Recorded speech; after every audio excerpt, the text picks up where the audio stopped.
When Donald Trump is asked about God at a rally in Ohio by a little girl, his response leaves everyone in tears. The moment happened so quickly that the cameras almost missed it. Almost.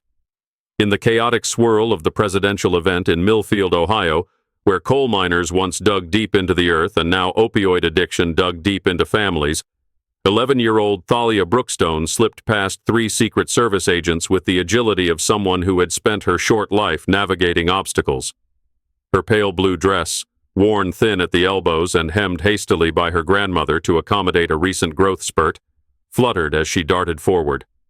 The crowd gasped collectively as she approached the most powerful man in America, their breath held in suspended animation as the little girl with copper-colored braids and eyes too old for her face reached the podium where President Donald Trump stood adjusting his crimson tie. What happened next would crack open the carefully constructed political persona he had spent decades building, revealing something raw and unexpected beneath. A moment that would ricochet across the digital landscape with the force of a spiritual revelation in an increasingly secular age. The rally in Millfield had been organized as part of Trump's Heartland Reconnection Tour, a strategic series of appearances designed to reinforce his support in areas that had helped secure his victory in the recent election. His administration was still in its infancy, the cabinet appointments still making headlines, the policy directions still being debated on cable news programs around the clock. The February afternoon had begun as expected.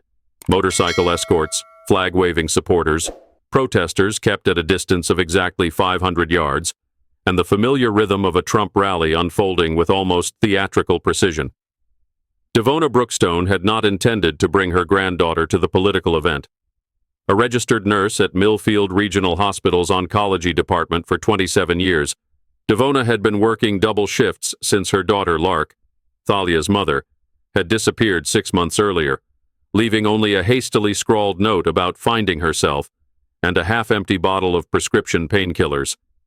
Lark had been another statistic in the region's struggle with addiction, another parent whose absence created a void that grandparents across Appalachia were increasingly being called upon to fill. "Grammy, I want to ask him something important," Thalia had insisted that morning, her voice carrying the peculiar determination that had characterized her since infancy. He might know the answer. "Ask who what, child?" Devona had responded absently, her arthritic fingers sorting through the pills in her own prescription bottle, counting them twice as she did each morning to ensure she hadn't missed a dose of the medication that kept her mobile enough to care for her granddaughter. The president. About God. Devona had paused then, studying her granddaughter's solemn face. Since Lark's disappearance, Thalia had become increasingly preoccupied with spiritual questions that Devona, despite 16 years of Catholic education, felt ill-equipped to answer. Questions about why God allowed suffering, about where people went when they vanished from your life, about whether divine punishment was real or merely a construct adults use to frighten children into compliance. The president isn't a preacher, Thalia. He's a politician. But he talks about God a lot. I've seen him on TV. He might know things the preacher doesn't. Devona had relented, not because she believed Donald Trump possessed any particular theological insight, but because the alternative was leaving Thalia with Meredith Oakhurst, their neighbor whose fondness for daytime television and evening gin had rendered her a less-than-ideal caretaker on previous occasions. Now, watching her granddaughter approach the presidential podium with the single-minded focus that reminded Devona painfully of Lark, before the pills had dulled her determination, she found herself frozen in place, torn between maternal instinct to retrieve the child and a strange sense that she was witnessing something preordained.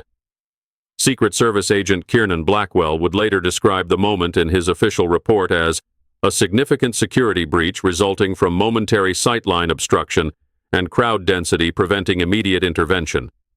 In his private journal, however, he would use different words. The kid moved like water finding a crack in stone. One second, she was just another face in the crowd. The next, she was center stage in what I can only describe as some kind of bizarre divine appointment. Never seen anything like it in 15 years on the detail. President Trump had been midway through a carefully scripted section of his speech about American economic renewal when Thalia appeared at his side. The teleprompter continued scrolling words he was no longer reading as he turned, surprised by the small presence suddenly sharing his spotlight. "Well, hello there," he said, his voice carrying through the sound system and echoing across the gathered crowd of 3,000. His security detail had begun moving forward, but Trump raised his hand slightly, the gesture they had been trained to recognize as a signal to pause unless an imminent threat was detected. The moment was broadcast live on 3 major networks and subsequently shared across social media platforms with a virality that would later be studied in marketing courses at prestigious universities. What made the interaction extraordinary wasn't just the breach of protocol or the president's unexpected patience with the interruption. It was what happened when Thalia Brookstone, standing barely 4 feet tall in her scuffed white sneakers, looked up at the leader of the free world and asked her question. "Mr. President?" she said, her voice remarkably steady and clear enough to be captured by the podium microphones. "Does God get sad when we're mean to each other? Because if he does, then he must be crying all the time now." The silence that followed seemed to expand beyond the physical boundaries of the Millfield High School football field where the event was being held. Journalists who had been tapping away at their phones paused, fingers hovering over screens. Security personnel exchanged glances. Even the February wind seemed to momentarily still. Donald Trump, a man known for his rapid-fire responses and discomfort with silence, did something unexpected. He knelt down, bringing himself eye level with the child.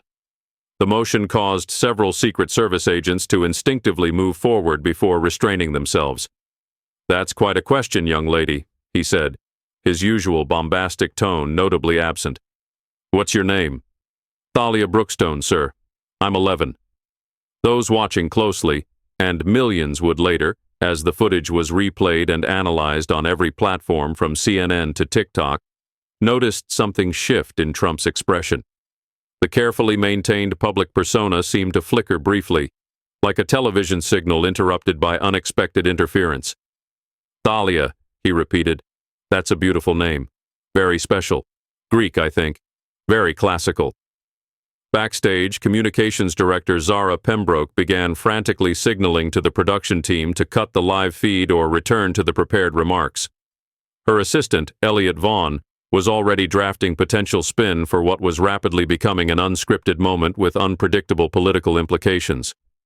Neither of them could have anticipated what happened next. "My mother left us," Thalia continued, seemingly unaware of the unprecedented nature of this conversation.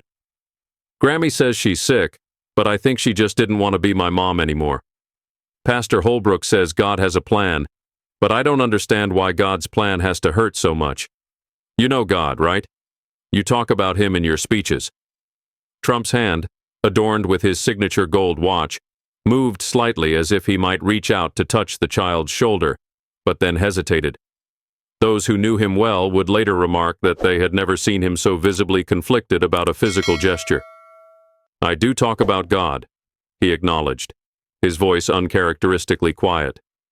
"But between you and me, Thalia, sometimes I wonder if he's listening too."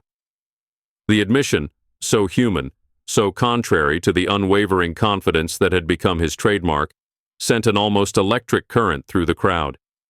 Journalists who had been cynically documenting yet another campaign-style appearance suddenly found themselves witnessing something that defied easy categorization. "He's listening," Thalia said with the conviction unique to children who haven't yet learned to doubt their deepest beliefs. "Grammy says he always listens, even when he doesn't answer right away. I just want to know if he gets sad like we do." What Trump said next would be quoted in religious bulletins, debated in theological seminars, mocked by his critics, defended by his supporters, and analyzed by political strategists for weeks to come. "I think," he began slowly, "that God must have the biggest heart of all, bigger than anyone's, tremendous heart, and big hearts feel things very deeply. So yes, I believe God does get sad, very sad, when we hurt each other, when we forget what matters." He paused, and those close enough swore they could see his eyes glisten momentarily before he blinked and continued. "But Thalia, I also think God is stronger than the sadness, much stronger, the strongest, and he keeps hoping we'll do better. Just like your grandmother keeps hoping for your mother. That's what the really strong ones do. They never stop hoping. Thalia considered this for a moment, her small forehead furrowing with the seriousness of her contemplation. So God is sad but still strong? Like Grammy? A hint of a smile, not the broad, camera-ready grin familiar from rallies and photo opportunities, but something smaller and seemingly more genuine, appeared briefly on Trump's face. Exactly like that. Your Grammy sounds like a very special person. Very special. In the third row, Devona Brookstone pressed her handkerchief to her mouth, tears streaming silently down her face as she watched her granddaughter and the President of the United States discuss divine emotions on national television. The conversation might have continued, venturing further into theological territory rarely explored in presidential addresses, had Secret Service agent Blackwell not finally approached, leaning in to whisper something to Trump. The president nodded, then turned back to Thalia. I have to get back to my speech now, but I want you to know something important, he said, his voice still pitched for her rather than the crowd. Your question. That was a much better question than the ones the reporters usually ask me. Much better. The very best question. This drew a ripple of laughter from the assembly, breaking the almost reverent tension that had enveloped the event. As Agent Blackwell prepared to escort Thalia back to her grandmother, Trump made an impromptu decision that would later be scrutinized from every possible angle by friends and foes alike. He removed the small American flag pin from his lapel, a presidential staple so constant that its absence would immediately be noted, and handed it to the girl. Remember what we talked about, Thalia Brookstone, he said, loud enough now for the microphones to clearly capture. God is listening, and so am I. The moment the child was safely returned to her grandmother, Trump returned to the podium and, without referring to his teleprompter, began to speak about faith, resilience, and the forgotten American spirit, with an uncharacteristic thoughtfulness that caused even his most ardent critics to listen with begrudging attention. By the time Air Force One departed from nearby Columbus later that evening, the video clip of the exchange had already garnered 7 million views. By midnight, that number had tripled. Hashtags proliferated. Thalia and Trump. God's listening. The president kneels. News anchors who had built careers critiquing Trump found themselves in the uncomfortable position of analyzing a moment that defied their usual frameworks. In the Brookstone household, Thalia carefully placed the presidential pin in her mother's empty jewelry box, while Devona fielded calls from journalists offering sums that could have covered their overdue mortgage for a chance to interview the child who had momentarily transformed a political rally into something resembling a pastoral consultation. She's just a little girl who misses her mother, Devona told them firmly before disconnecting each call. Not a political statement or a media opportunity. But in the digital age, intention rarely constrains interpretation. By morning, the exchange had been dissected, celebrated, criticized, and memed beyond recognition. Conservative commentators hailed it as evidence of Trump's genuine faith. Progressive voices suggested it was a carefully orchestrated performance. Religious leaders of various denominations cited it in their weekend sermons. And ordinary Americans from across the political spectrum found themselves unexpectedly moved by the simple sincerity of a child's question and the momentary vulnerability of a leader known for projecting strength above all else. What none of them knew, what would only emerge weeks later through a feature article in The Atlantic, was the deeply personal resonance the exchange had for Trump himself. The article would reveal that the night after the Millfield rally, the president had placed an unscheduled call to his estranged nephew, Callaway Trump, with whom he had not spoken in 7 years following a bitter family dispute over inheritance matters. The content of that 18-minute conversation remained private, but the timing suggested that something about Thalia Brookstone's question had penetrated the carefully constructed barriers that typically separated Trump's public persona from his personal relationships. As February turned to March and the administration became increasingly consumed with legislative battles and international crises, the Millfield moment, as it had come to be known, gradually receded from the headlines.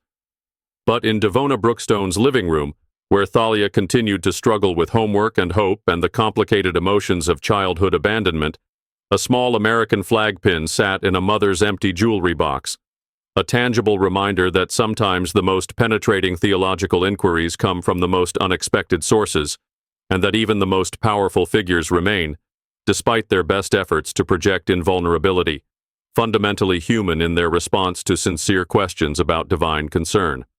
What no one could have predicted was how this seemingly isolated incident would influence the trajectory of Trump's presidency, particularly as he faced the most significant personal and political crisis of his career just 3 weeks later.